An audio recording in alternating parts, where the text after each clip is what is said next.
Handicapper Steve here, handicapping the racing from Timonium Racetrack here on Saturday. It is the 26th of August, 2023. Gonna look at the 8th race from Timonium, but before I get on to that, remember to please follow me on Twitter at HorseRacingKid5 for more selections for race courses around the world, and I mean it, around the world. Remember to go check out my Traverse preview, but let's look at the featured 8th race from Timonium, which is a good race. It is the Timonium Distaff. It's going for a $75,000 purse race, fillies, mares, 3-year-olds and upwards. We have a field of, 11 horses entered. 10 could only go in the starting gate. The distance of ground of about 1,300 meters, or about 6.5 furlongs on the Timonium main track. My top selection, I'm going to go with the 4-horse response time, 4.653 for me in the superfecta.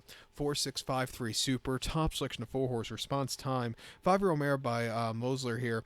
Hamilton Smith trains one, gets Barboza up in the saddle. The horse's most recent outing came at Laurel, 6.5 furlongs on the 29th of July in the Alamo North Stakes. He finished second by 3.25 lengths that day, and he just kind of stalked that day. He was a little bit wide. He kept coming, but the winner just outgamed him that day. He ran his heart out.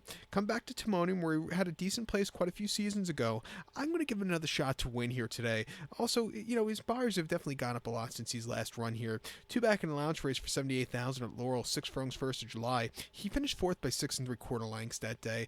And, he was with them early on out of the gate, and then he just kind of crumbled. Very warm day. Maybe he just wasn't handling the elements there. And then the 2nd of June at Pimlico, 6 furlongs in lounge race, 70,000. He finished second by 4.75 lengths. He was setting the pace that day. He got overtaken late off the bench. He probably needed the race there. And then the conniver at Laurel with the 7. He finished 8th by 7.25 lengths, and then just kind of hit the wall off the front end after setting the pace early on. His most recent victory in the lounge race, 78,000 at Laurel with a 5.5. Win by 3.25 lengths that day from a tracking trip. He really took off clear. If he could track here, I think that could be better for him. He's training well at Laurel. He could definitely win. I think the 6-horse here, Self-Isolation for David Jacobson and Cruz could win. Most recently at Laurel in the lounge race over the 3 quarters earlier this month, he won by 3.75 lengths that day, and he was driving on the front end. He was a little bit drifting late, but he went away with it there. Prior to that, they ran him the regret at Monmouth over the 6, where he finished 5th by 9.25 lengths, and they were flying on the front end, which probably cost him there. And then over an optional 50 here over at Laurel, going 6 furlongs in June, he won by 3.25 lengths and went away with it.